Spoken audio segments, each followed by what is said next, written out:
Hello, water is wet. Okay, that's cool. Good to know. Hello, everyone. Welcome back to another episode of Pineapple Headache with me and you. That sounds like Blue's Clues. You know how it's like you are a character, and they're like, "Oh, hi, you. Yeah, Congrats, you are a character now." The audience. yeah. Okay, it's me, Christienne, and my co-host Madison here to talk. Yeehaw! We're not going to talk about racism today, That's a as we have been. surprise. That's a surprise. 25th anniversary of Pokemon happened Yes, it did. last week or over the weekend. Post Yes, Malone was there he performing was in his there virtually. He an also has a Animoji. song. Yes, he performed as an emoji, and he also has a new song that's a cover of an old song by somebody else. But then he like sampled old like Pokemon video game music in it. So I was like, wow, cool. And they announced new games. They announced they're remaking Diamond and Pearl. So all late 90s, early 2000s kids, we won. We got our Sinnoh remakes, and they're also making a whole new open world game that's like Breath of the Wild, like the Legend of Zelda game, but like Pokemon for the first time ever. So we won, Sinnoh stands. I'm Yes, very and excited. are you a big Pokemon fan, Madison? Okay, I would consider myself a moderate fan. Actually, I'm a hater. Really? Digimon all the way. Yeah, you also Yu-Gi-Oh, like the blue eyes white dragon. I'm You gonna be fell for honest, my you activated my trap card. I never thought I would actually hear you utter those words, even if it were a joke. I'm being sarcastic. But okay, if we're gonna lean in that direction, sure. I'm being sarcastic. Yes, I think it's pretty obvious. I have an affinity for Pokemon. I have pretty much liked it for as long as I can remember being alive. Like, I think the only things that, like, only kind of, like, relationships in my life that would, like, predate mine with Pokemon would be, like, my immediate family, my family members who were all born, I don't know, before, like, 2003, and, like, two of my friends. And that's it. Everything else is, like, younger. My friendship with you is a lot younger than my relationship with Pokemon. Like, Pikachu will just always have you beat in that regard. Well, So, yeah, of course. Our relationship is still the age of like a little kid, so but with understandable. Pikachu, like if my friendship with Pikachu was a child, it would probably be going to college by now, which that makes me feel old. But that's just life, I guess. But so yeah, Pikachu is 25 years old now. Oh, that's great. And we're getting new games. They're also remaking Pokemon Snap for anybody who liked the old camera, the photography Pokemon game for Nintendo 64. That's coming out in April, so I will be starting my life as a Pokemon photographer influencer very shortly, so everybody get ready. Amazing. What if I started a whole Instagram? Because now they're making it, since it's like social media. It's like they were saying in like the trailer, they're like, there's photo editing features in the game, so you can like basically Visco your Pokemon Snap pictures on your Switch and then like directly share it to social media. So I was like, wow, are people gonna make like entire Instagram accounts just being like, here is my Viscomon creation Oh, for Pokemon maybe. Snap? I mean, I could see you do it. I mean, I'm just looking forward to like a bunch of pictures that I probably will get of just I'm gonna get Pokemon. Pokemon living in their natural habitat, just doing their thing, living their life. So yeah, everybody get ready for that. But yeah, so I love Pokemon quite a lot. To answer the question Yeah. straightforwardly. And I only ask this because the topic of today's episode is going to be on just kind of media, just like things that we like growing up that we still enjoy now. And just as Madison said, like Pokemon has been a thing for you since you were. Probably like 20 years now, almost. Wait, that's okay. I'm only 23, so close to 20. Mm, Because it's like, it's one of those things where it was like, I have memories of like when I was starting school, like kindergarten, first grade, like kind of, like definitely in first grade, I was like watching Pokemon. I was trying to convince family members to buy the games for me, but they were all like, This seems a little advanced for you at 6 or 7 years old.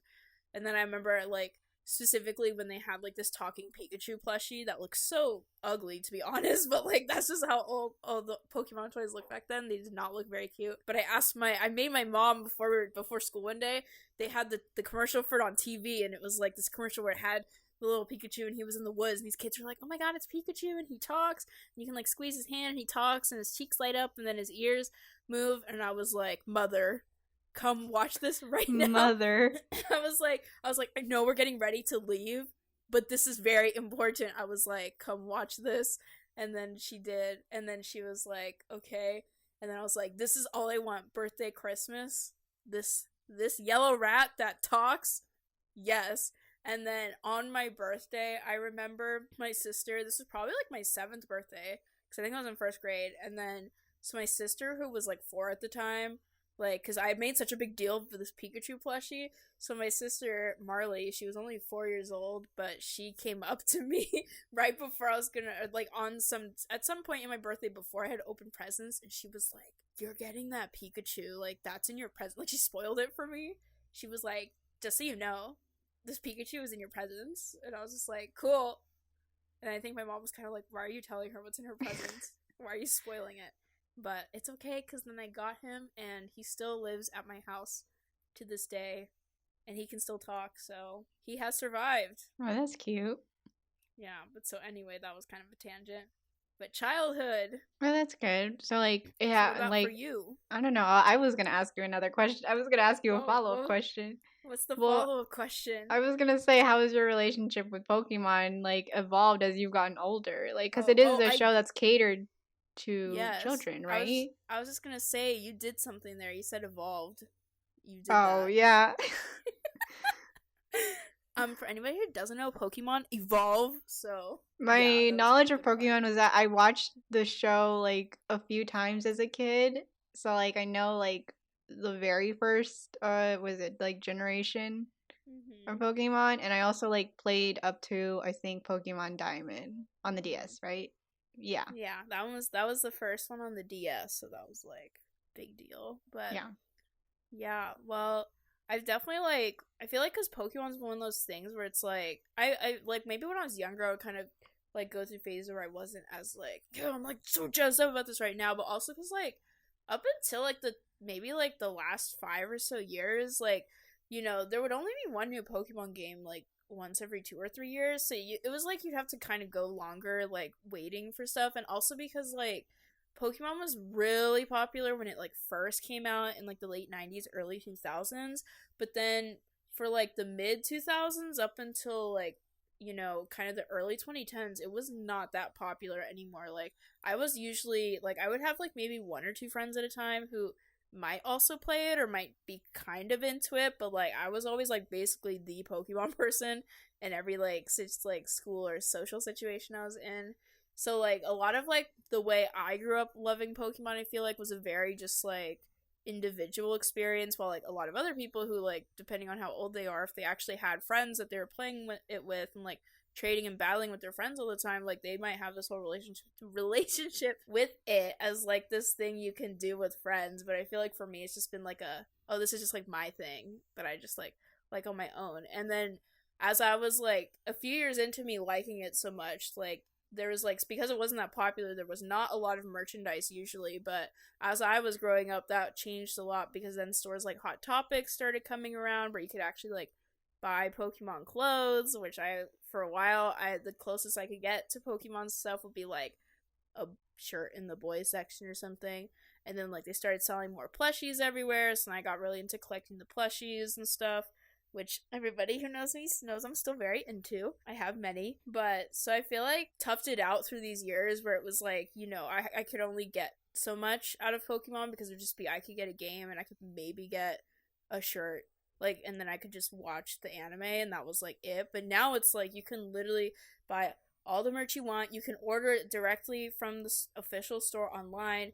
You can go places, like, much more easily to find people to play with. You can play Pokemon Go with the whole world. Like, you can do all these things, and I feel like now, like, since I'm, like, that's just only strengthened my love for Pokemon, because, like, I remember being, like, going through that time where it's like, I have to put in a lot more effort to like seek it out and like participate in it and stuff and make it a part of my life. And now it's like just so much easier, which makes me so much happier too, because I'm just like, yeah, like kid me would be so happy about how popular it is now and just how much stuff there is, like the Happy Meal toys at like McDonald's this past month, despite the scalpers ruining it. Like just stuff like that is like so much more common now, and it's just like makes it so fun. And I feel like since a lot of other adults who are like older than me too are still really into it because they grew up with it too, so I feel like it's become less of like a just for kids thing and more of like a family or all ages type thing, where it's like anybody at any age can really get into it, or like, you know, you can get into it as a kid and like stick with it as you grow up and kind of grow up with it and stuff. So yeah, I just feel like my love just grows stronger and stronger, which everybody around me, you just have to deal with that. You just gonna have to deal with all my plushies. It is like such a long-standing like type of media, franchise. Just because it's a franchise, because it's just it's not like it's just in like, oh, it's just a video game. It's like it's like everything. In TV, toys. Yeah, and it's like the whole card game. It's actually the highest grossing media franchise in the entire world. Yes, that it beat Disney. Yes, it beat Star Wars. Yes, it beat Hello Kitty. Like I think it grosses over like $100 billion like annually, because it just has so many forms now and stuff. So it's like, yeah, like obviously, like don't want to be bragging about capitalism, but like I clearly picked the best capitalist franchise system. Well, like I also remember that back when we used to live together in our apartment, you had like, I remember you used to put your monthly Pikachu boxes that you would get. Those. Yeah, because my mom and I got really into collecting those, and that was like that's like another really fun thing about Pokemon for me too, is like since I was so into it as a kid and I just stuck with it for so long, I feel like it's just also become like a part of my family in a way, like because like with this whole recent McDonald's like thing with the Happy Meals, like I like living in SoCal, like there's a bunch of scalpers here, there's a bunch of collectors here, so it very quickly became very hard to get any of the Happy Meal toys. But and maybe it was also quarantine boredom, but my parents were like, yeah, we have nothing else better to do, so let's just incorporate McDonald's into our weekly diet and also get Happy Meals and collect the cards and stuff and that. So like they also helped me collect a lot of the stuff like that. Or and like when we went to New York a couple years ago as a family, like we went to the Nintendo store, and I was not the only one buying stuff there. Like my mom was buying Pokemon plushies for herself. She didn't even know their names. She'd be like, oh, this squirrel one looks cute, so I will buy it for my own stuff. And I was like, yep, cool. Like so it just like is a really fun, just like something that I feel like my family's just also grown up with and stuff too. But and then anyone who ever lives with me, that's if your interior design is just gonna be Pokemon. That's just my influence will spread. There have been times when I've gone shopping with you, and like we would go look at Pokemon plushies, and like I have nothing, like I know nothing about like like when I look at a plushie and I'm like, you're like, that looks fake, this is not like an actual authentic thing, and I'm like looking at it and I'm like, I can't see it, I don't know. Oh my god, when I was younger, when I was like in middle school, I would go on YouTube and I'd watch videos about like how to spot fake plushies. Specifically, it was usually like for eBay and stuff too, but like some of them it's a lot easier to tell in person. But yeah, you know, I just really like finding interests that make me spend a lot of money. So now I have this cursed knowledge of looking at a plushie and being like, are you real? Usually the answer is no. Okay, well it just depends on the store. Like if we're in like like Target, like the plushies they have at like Target and stuff are usually licensed through like American companies, so then those ones are usually pretty official. But like some of like the Asian cultural stores you go to, like they had that one big one in the mall in Culver City. It had a weird name. It was like but it had like Good and Evil or like Hope and something. Good and Evil? I don't think there was evil in the title. But yeah, it was like two like like they were like words that were opposite to each other or something like that. Yeah, something like that. But so like stuff in like stores like that where they just sell like random stuff and they just get it from all kinds of manufacturers, and it's like it's usually not real. But so there's everybody's plushie lesson of the day. Okay, so do you have something that's like a Pokemon for you? I don't know if it's like, oh, like I've been in love with this entire franchise since like the beginning. But I feel like I've just gone through different phases in my life where I've just become so enthralled by it throughout time. Yes. I don't even know where I begin. I feel like there's so many things to start with. Well, I guess I'll start with like the film that I've watched in childhood that has just influenced me a Your lot. favorite? And my all-time favorite film because I feel like I have to talk about it since I watched it since I was a little Yes. kid. And you went to So, film school, and you would say with your whole chest in film school, be like, this movie. yeah, Yes. once I had the confidence to say it, like I said it, I did say it with my whole chest, and I would get weird looks at people. But You're I like quirky. to, yeah, sure, I guess. You're not like other girls. Well, okay, so my one of my all-time favorite movies is Spy Kids, like the Spy Kids, the movie Mm-hmm. from 2003 about the kids, the Cortezes, and the whole Mm-hmm. spy family. I just like I mean, I when I was a little kid, I was like, "Oh my god, like look at all these gadgets. Like look at these kids who are just a little bit older than me going to go save their parents from like some freaky looking thumbs." Like the movie was just completely ridiculous. But But it I think struck as a I chord got with you. yeah, but it like not like I immediately felt the sense of like, oh my gosh, like this movie really moved me when I was a kid because I was like, I don't know, like 5 years old when I watched it, and I had it on VHS like for some time. As I've gotten older, I started to empathize more with Carmen Cortez as a character because it's like, oh my gosh, she's like an older sister. I know what it's like to be the oldest sister like and to take care of your little younger siblings and all that and like she Retweet. yeah and she was just so like cool and like badass with what she did and she did things like with her chest like she was like not afraid to do anything for the sake of her little Mm-hmm. brother and I was like oh my god this is really cool and so I've kind of just carried those feelings with me to the point where I used it in my dating profile and You that has did. pretty I was much been gonna the bring that up. catalyst. Yeah, I put it in my dating profile that it's my favorite movie, and that has just kind of become the catalyst to the relationship that I have now. Like hook, line, and sinker. I don't know if Yeah, that was the right order, but yes.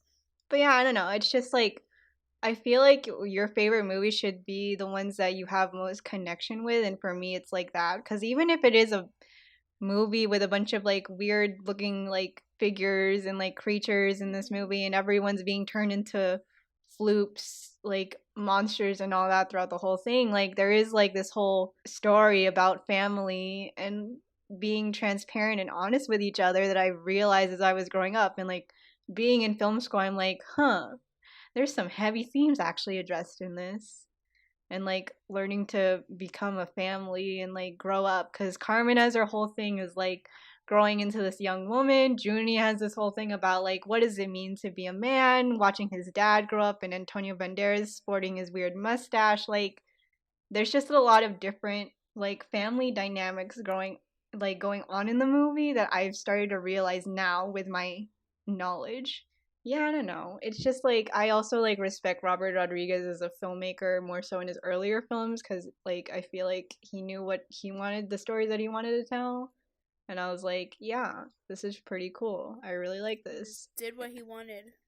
Yeah, and I like to describe this movie as like one of the reasons I might have wanted to go into storytelling because I think Carmen as a character has Yes. just been such a big role model for me, I guess I was growing up cuz like oh, she doesn't like she's just this very strong character at the age of 12 just doing all these things and I'm like, wow, that's really cool. I want to be able to do that too. Yes. What about the So, other Spy Kids movies? I also really like number 2. I think 2 has some messages in it. I also had just like retweeted something the other day about Steve Buscemi's character. I know if you remember him, the weird kooky dude, being like something very philosophical about like why did God make us suffer in this world or something and someone's like why is this from Spy Kids too And I'm like, well, why are you questioning it? Like, I definitely think Spy Kids 2 is actually a pretty good sequel and a pretty good movie,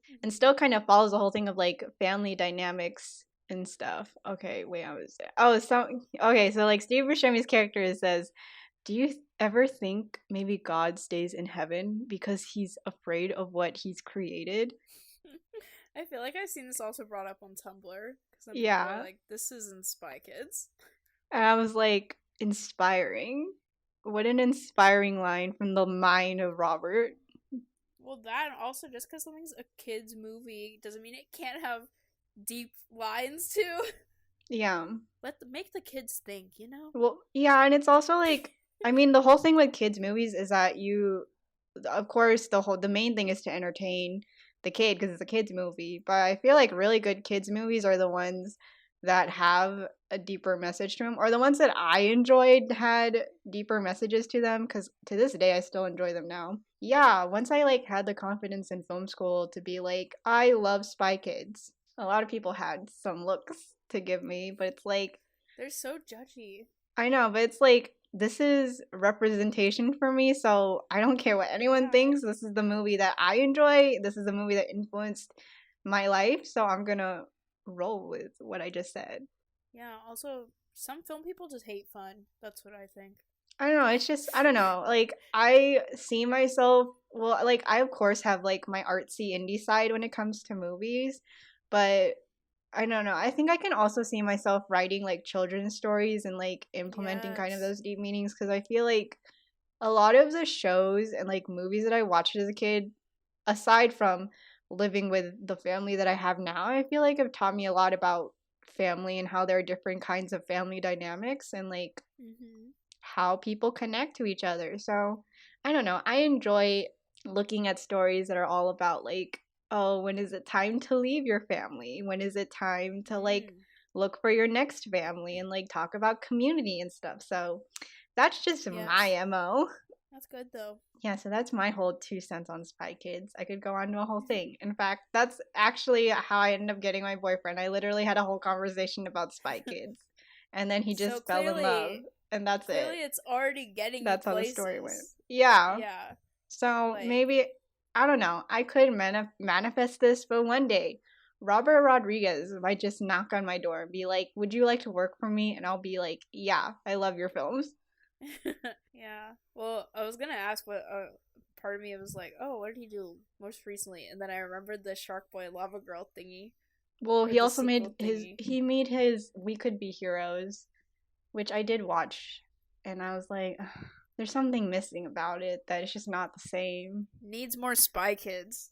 Just needs, there just wasn't, just didn't Maybe they have as need much, kids who are spies. yeah, I just didn't have as much heart as I would have wanted. And it's like, I feel like Pedro Pascal could have really done his role well if it was just a better written role. That's all my two Mm. cents is for that movie. But yeah. Well, OG Shark Boy and Lava Girl, forever iconic.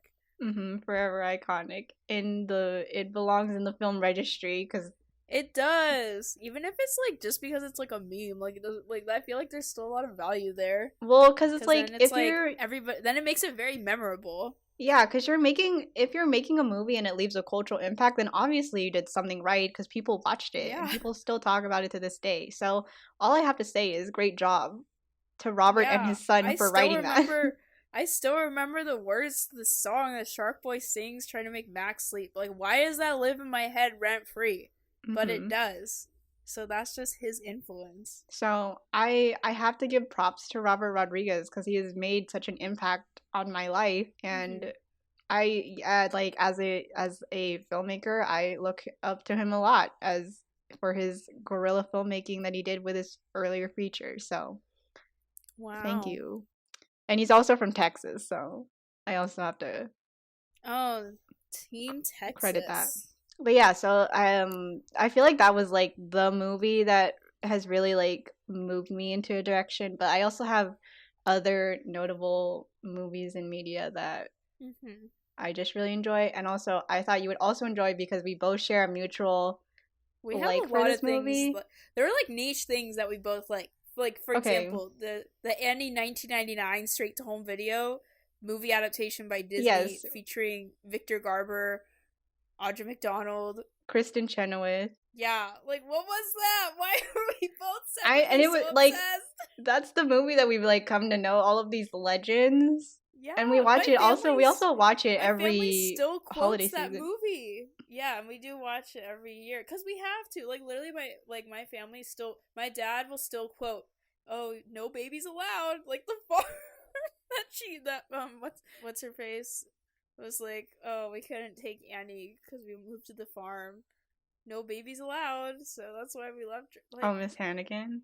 Yes, like it was just so iconic. And then it was also like there were just small like little Sarah Hyland was there with the other orphan girls, and then Lelaine was also there. So it's like okay, yeah, like it's just such a quotable movie, and it's just the songs are really good, which I guess is more just speaks to the actual musical. But I feel like they were done well in the movie. And then okay, also I just have to mention, since we're briefly on this topic, that when my family was in New York, my mom and my sister ran into Victor Garber at a cookie store, and you know what my mom had to tell this man straight to his face? She said, "My kids love you for Annie."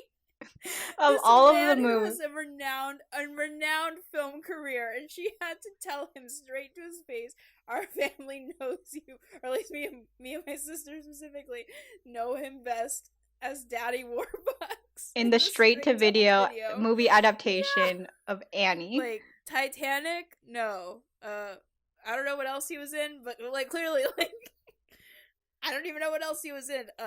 Legends of Tomorrow. I mean, it's not one of his more notable roles, but sure. The only other one I can think of is Titanic, so that was why. So he's just Daddy Warbucks to me. But like, see, like that is that movie's impact. Mm-hmm. Is it erased an entire man's actual film career for us? So we only knew him as Daddy Warbucks. Like, that is clearly that film also did something right. Yeah. Oh, and then you and I also share like a deep appreciation for this movie that isn't even like, I don't know if it's even mentioned in his filmography, but Richard Linklater's School of Rock. Oh my god. Featuring Jack Black and Miranda Cosgrove. Yes, that was literally so iconic. Another classic. Speechless. Another classic that was on DVD sitting on my family's DVD shelf for many years and we watched many times. Yeah, and it's like, I don't know, I feel like it's also one of those like early examples for me for the concept of like, here's like your found family who is like actually there to support you, and it's just a bunch of kids and this grown man playing rock. And like Jack Black was literally like the perfect casting for that. So that was very iconic of them. And also, and then like when Miranda Cosgrove went on to like Drake and Josh and like iCarly and all that, my dad would literally still call her Summer because of School of Rock. He'd be like, "Oh, there's Summer," and I was like, "Megan," or she's Carly, and he's like, "No, that's Summer." See, that movie's influence. And it's like gone on to do so many, like they've gone on to make so many adaptations of that story. Oh, yeah, there was like a show. I think it's a show. It's a musical. Yeah, but I don't think anything can compare to Jack Black. Step up. Yeah. Step up. And like even I feel like even like I didn't understand what the man was like back then, but I feel like that was also the earliest like memory of me being told like, oh, like go against the man. I was like, who's the man? Yeah. Who do you mean? I thought you were gonna say. I thought you were leading up to saying, "Oh yeah, I didn't know much about Jack Black back then," but no, you were talking about the man. But yes, agreed. That was baby's first lesson about the man. What was I gonna? Okay, and then yeah, I also thought it would be worth mentioning because I know this is a big cornerstone of your childhood and my childhood, and I was just gonna talk in general about Disney Channel sitcom. Disney Channel sitcoms. As you die, yes. As you just die. Yeah. Yeah.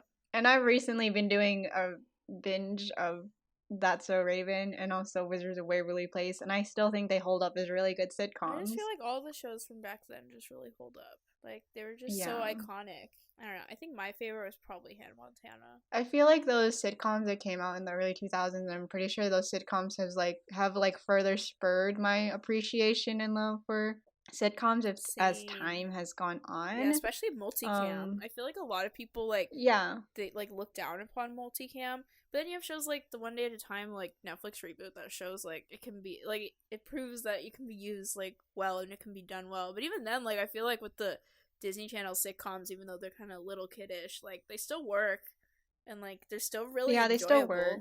And of course, since it's like children's content, like obviously it's gonna be a lot more lighthearted. But as I was rewatching a lot of That's So Raven episodes, I'm like, there are a lot of they still address a lot of issues Yes. happening in like a pretty good way. Obviously, I didn't realize it as a kid because what do I know as like a 10-year-old?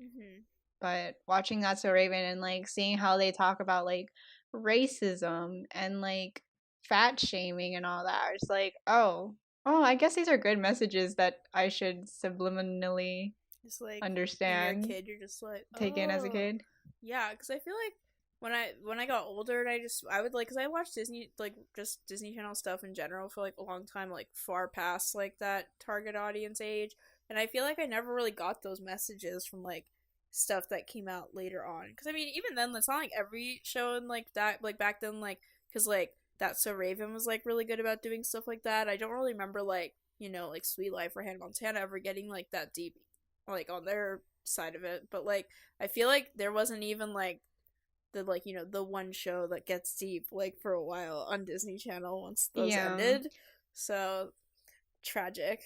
Except Andy Mack. Yeah, but rest in peace. Oh yeah. But I think the thing with like Disney Channel sitcoms, I guess any sitcom really in general, and this goes back to what I think about Spy Kids, but I feel like they've just further like developed my interest in like family stories because it's like that's basically all it was. It's not like they had to address this like super serious issue. It's like, oh, there's like some silly situation happening in the family and like here's how it's resolved, and in the end it's like, oh look, the family comes closer together because of it. Yeah, it's like very relatable and very like accessible to all ages, like just the situations, the messaging, the plots and stuff. Like I mean, one, like what kid is gonna relate to living the double life with a wig and being famous when you're wearing a wig like that? Like that's not realistic. But like the core stuff of like Miley's relationships with people and just like how she's just kind of coming into her own, like even though it's because she's famous, like just stuff like that, it was still like relatable to an extent.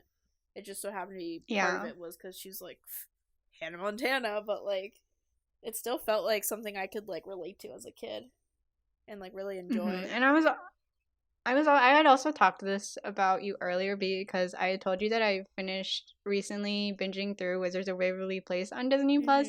And like I have to say, like I really appreciate the world building of that show and like the themes that they want to present. Because again, okay, like the show's about a family of wizards, and like you have this whole thing of like these 3 siblings throughout the whole show are like learning and like gaining knowledge to be able to compete against each other to see who would be the family wizard. Like that's such a strong like cornerstone for the world in this show, and it presents a lot of like conflict and like sibling dynamics and tension that like eventually when you get to the ending of the show you're like, oh my god, like I don't know, I feel conflicted on who I think should get all these powers because I really like all of these different characters and I've grown up with them like throughout the whole show. So like at the end of it you're just like, I don't want to see this family fall apart because of powers like competing.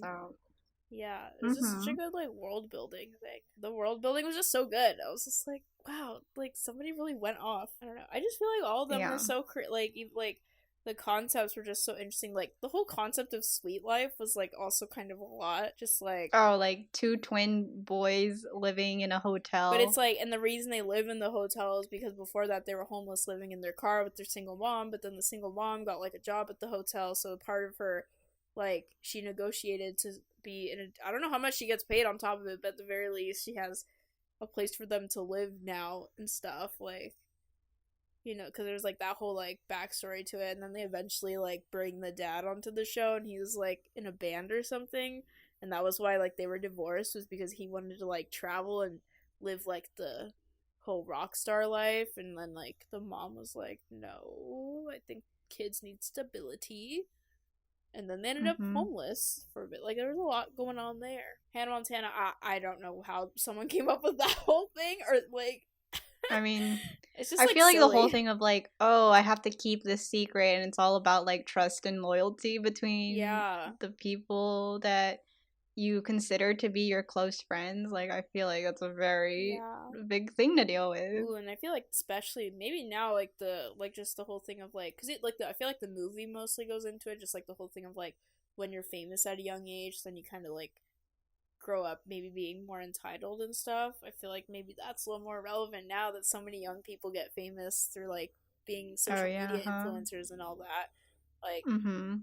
maybe it's not like a secret like it is with Miley, but like you can be a social media influencer as a teen, like famous on the internet, but then in real life you're just like a normal kid who goes to high school.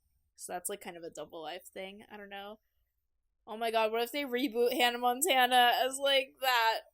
Oh my god, Disney, if you're doing that, you heard it here first. Please hire me. I came up with the idea. I feel like also I'm just like really grateful for the media that I grew up around, just Mm-hmm. because like I feel like it did bring me good messages and all that. Yes. And like it's not just like sitcoms and like live action stuff. Like I feel like the animation that I grew up with has also been very influential on like the way that I see the world and the way that I think. Yes.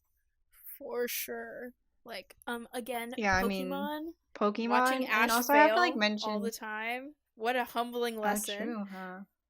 My guy never wins anything. He's kind of a loser. Yeah. Well, I was also gonna bring up because this was a whole thing recently because these two creators decided to open up their own studios and create their own content specifically of this world. I feel like I was one of the OG people who watched Avatar, like right Mm. when it came out. Mm-hmm. Like Avatar: The Last Airbender, not the James Cameron Not the movies. No, blue people? no, no. I'm talking about the Why Nickelodeon not the blue show. people? No, why would I watch that? I'm not gonna watch it as a kid. But I remember that because my mom used to work like night shifts when she was a nurse, so like me and my sisters would stay in our parents' rooms just because it was like helped us to be quiet and stuff, and so they would have a TV there. So I knew the channels, so like Disney Channel and like Nickelodeon and stuff. So when I would go on Nickelodeon and I saw Avatar, like the very first episode, I was like, oh, okay, Mm-hmm. well, let's watch it. Yes. And now here it is now on Netflix being a hit, and now the creators have made their own studios to make more stories set in the Avatar world. Yeah, and I feel like it And I'm has like like, a whole new life now thanks to like the internet and all that mm-hmm. because now like so many people are discovering it for the first time. Yeah, I don't know. I always like thought that people knew Avatar: The Last Airbender, but as it was coming back, I like it seemed like a lot of people hadn't really watched it. So I was like, oh, I guess it's more of a niche thing than I thought. Yeah, But and like I remember like because I never got into the franchise, but like I had friends who did, and I would occasionally see an episode, so I'd like I was aware of it and stuff when it was like on and all that, and then like especially when it was like Legend of Korra time and just the way like that whole I think I remember like I had friends who mm-hmm. were watching it, so then I would hear about like just the really chaotic like release schedule towards the end where it was like Yeah, half online and stuff. Like I feel like it was a little bit before its time for that with the online part, but yeah. also just goes to show when a network is trying to kill your show. And it was like a really good show. I really enjoyed Avatar for like obviously for me Avatar is going to be like the best show, like one of the best shows for me and also the better series, but I think Legend of Korra did a really good job with its own world building, and of course the creators went through their own struggles trying to distribute it and get it out. Yeah. And like they also like didn't know exactly how it would end, as you see in the last episode of season 4. Mhm. I don't know. Like it's still like I feel like there's a lot of politics that they deal with throughout both shows that I feel like you could apply I feel like critical theory to a lot of Mhm. these concepts in these episodes, and it's like I watched this when I was like a 10 to like 12-year-old. So like how am I supposed to know what all of this means? But again, it's like when I was a young kid, like, oh, like I really appreciate the idea of a found family because you have all of these people from like different nations from like from different nations coming together to go bring peace and save the world. Mhm. Like as simple as that, but it's like you have all of these different conflicts and tensions coming to it, and like I'm gonna say it, like I do think Zuko is one of the best like like redemption arcs in cinematic history in TV and film. Go I also off. said that to my boyfriend, and that's how he fell in love with me. So Wow, so you really just met your match there, huh? yeah. Well, it's like, I don't know. It's like when you have a character turn from an enemy to a friend, like it's really satisfying to see because they really took the time to like let him realize what Zuko did was wrong, and like understand like where the error of his ways were coming from. Because like he was a pretty selfish character throughout half of the series, and he had this like fun-loving uncle who was like basically his conscience. So where are you gonna go with that? There's a lot of different intentions and like strengths coming from these different characters, and I'm just like, wow, look at them all grown up at the end of this series, and it's only been a year in their lifespan, but like it's been 4 seasons Which is like growing 4 up with years. it. So yeah, and then they like also like they modernized it, well, kind of modernized it to bring it to a different era in Legend of Korra, and the same thing, they like Korra obviously goes through a lot. She's been hurt a lot. She's obviously fallen off a high pedestal from the get go. I don't know what happened in season 4, but season 3 was so good. It's like Spicy. the antagonist just presented, I think the antagonist presented a lot of moral dilemmas that really made me question life in general. So it had that going for me. Mm-hmm. Anyway, this is just my 2 cents that you should watch Avatar and Legend of Korra, and you shouldn't compare the two and be like these two characters like Aang is better than Korra because they're both different people. That's just my whole thing. Go off. Good luck to the creators of Avatar. I hope y'all don't rush through the process, and I really hope you take the time to build your worlds. Would you want to see in whatever you're gonna end up making? Would you want to see them attempt another live action? No. Because also Netflix is doing their live action. That's I honestly think that live action is just not going to work for the story of Avatar, because one of the things that I do enjoy about the show is the style of it. Mm-hmm. And I feel like if you make it live action, then you take away like a thing that really makes the show what it is. Mm-hmm.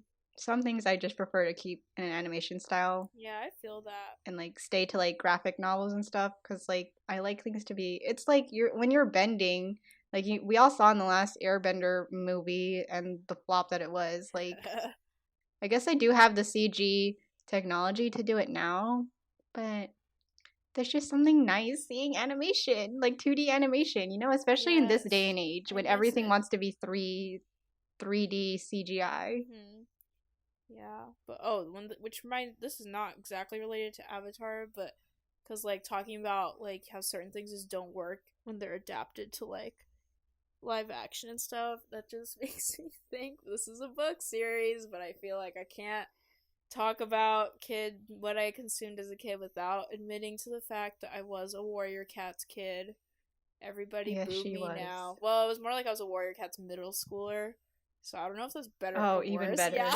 Like, I was old enough to be like, oh, yeah. But, like, because the whole thing with, like, because I feel like with certain things, like, because with cartoons, I feel like the violence you can get away with a lot more, too, without being as, like, you don't have to follow all the same rules of how much an actual human body could take, and you don't have to, like, go that, like, graphic with it and stuff. Like, Warrior Cats has never been adapted to, like, a movie or a show.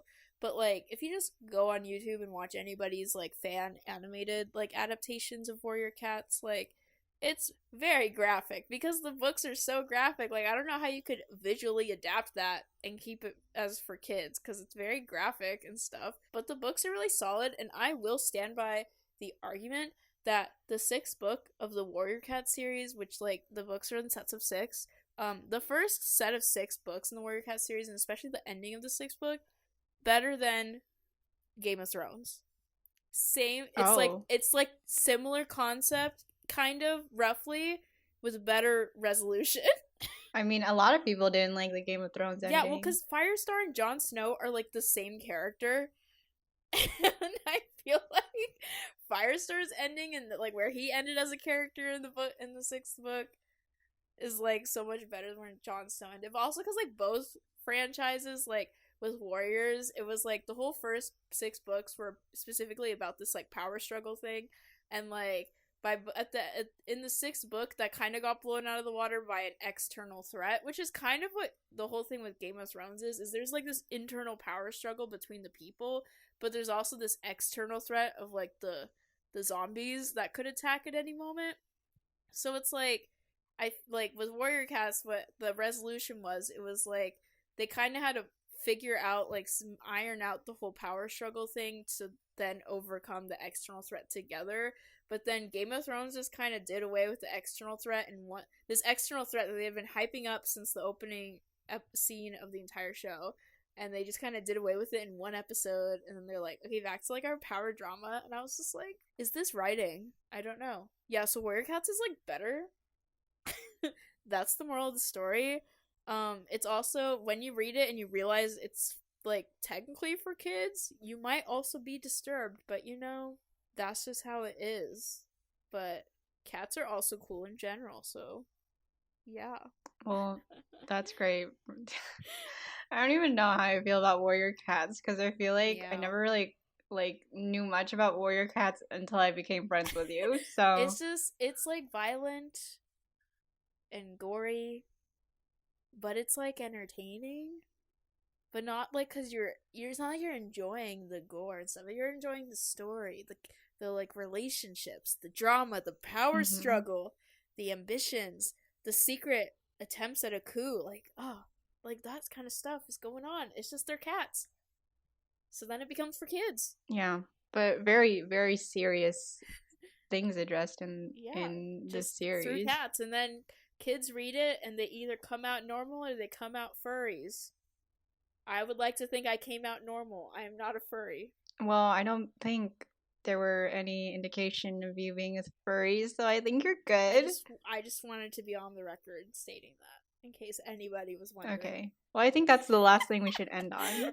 That Madison is not a furry. Yes, that is the moral of the story. But I don't know. I feel like we should do another episode of this another day. We never even talked about High School Musical. So yeah, we didn't talk about High School Musical. Zanessa. I also wanted to talk about more Disney Channel Zanessa things coming your way in the next time we talk about it. I also wanted to talk about my Doctor Who phase, but we'll save that for another time. Middle school or high school? Well, I guess we talked a lot about like little kid things today, so then we can get we talked about things that like in the younger. Warrior Cats is a good transition because I was like in 6th grade, so like that's a nice transitionary. I also got into Percy Jackson in middle school, so that's another thing to talk about later on. Yes, wow, like for a part 2, as the kids say on TikTok. Yeah.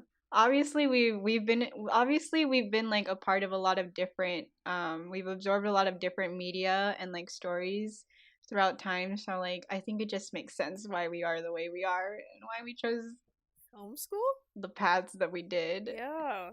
Yeah. So I can write the Warrior Cats movie adaptation that will be rated R. Because it would have to be for that violence. Well, I can't wait for that. Imagine if that was the thing that got you the Oscar. Please, I would literally die. Just be like, oh, nominated for best screenplay. Is adaptation its own thing or no? Oh wait, yeah, best. Oh, I think that might be its own category. Warrior Cats. Please. What is Joe Biden's plan to get the Warrior Cats franchise an Oscar? Oh my god, I really hope this is my career path.